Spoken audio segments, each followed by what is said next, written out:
প্রিয় শিক্ষার্থী বন্ধুরা, বাংলা ভাষার ব্যাকরণিক শব্দশ্রেণী পদ, এই পদ নিয়ে আজকে কথা বলবো আপনাদের সাথে। যে প্রথমেই আমরা জেনে নিব যে পদ কাকে বলে। একটু আমরা জেনে নিই, বিভক্তিযুক্ত শব্দ বা ধাতুকে পদ বলে। আবার একটু জেনে নিই, বিভক্তিযুক্ত শব্দ বা ধাতুকে পদ বলে। আবার অন্যভাবেও কিন্তু বলা যায়, অন্য কথায় সেটা এরকম বলা যায়, বাক্যে ব্যবহৃত প্রত্যেকটি অর্থবোধক শব্দকে পদ বলে। ঠিক আছে, তারপর হচ্ছে পদ শব্দ তথ্যের আলোচ্য বিষয়। কিভাবে ব্যাকরণের যে চারটি বিষয় নিয়ে, প্রধান বিষয় নিয়ে আলোচনা করা হয়, শব্দ তথ্য, বাক্য তথ্য, অর্থ তথ্য, ধ্বনি তথ্য, সেই যে চারটি বিষয়ের মধ্যে তাহলে পদ কোন তথ্য আলোচিত হয়? শব্দ তথ্যের আলোচ্য বিষয়। আবার পদক্রম ও পদ পরিবর্তন বাক্য তথ্যের আলোচ্য বিষয়। প্রিয় বন্ধুরা, তাহলে একটা জিনিস খুব খেয়াল করবেন যে পদক্রম ও পদ পরিবর্তন বাক্য তথ্যের আলোচ্য বিষয়। এখানে একটা কথা বলে রাখি যে ব্যাকরণের প্রধান আলোচ্য বিষয় চারটি: ধ্বনি তথ্য, শব্দ তথ্য বা রূপ তথ্য, বাক্য তথ্যের কিন্তু আরেকটা নাম পদক্রম। সেই হিসেবে পদক্রম বা পদ পরিবর্তনটা কিন্তু বাক্য তথ্য হয়ে থাকে। হ্যাঁ, তারপর হচ্ছে আর শুধু যদি পদ থাকে সেটা শব্দ তথ্য আলোচ্য বিষয়।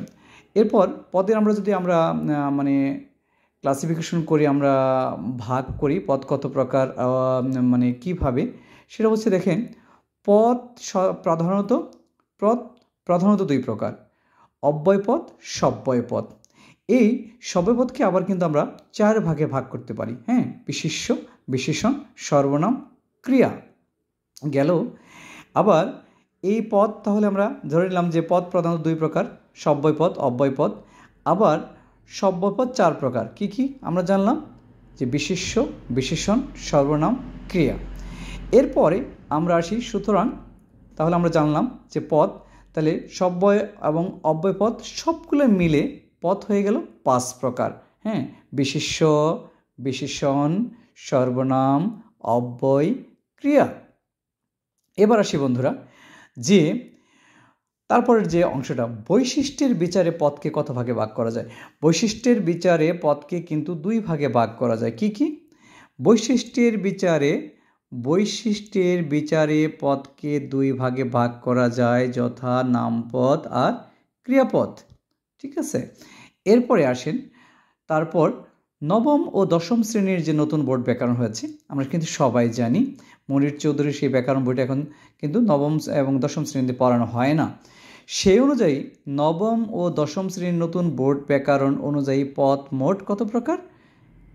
8 প্রকার। অর্থাৎ ব্যাকরণিক শব্দশ্রেণী 8 প্রকার কিন্তু বলা হয়ে থাকে। সেগুলো কি কি একটু জেনে নিই আমরা। হ্যাঁ, যথাক্রমে 1 নম্বরে বিশেষ্য, 2 নম্বরে সর্বনাম, 3 নম্বরে বিশেষণ, 4 নম্বরে ক্রিয়া, 5ম নম্বর হচ্ছে ক্রিয়া বিশেষণ, 6ষ্ঠ নম্বর হচ্ছে অনুসর্গ, 7 নম্বর হচ্ছে যোজক, 8 নম্বর হচ্ছে আবেগ। এই ছিল আজকে আমাদের পদ নিয়ে ক্লাস।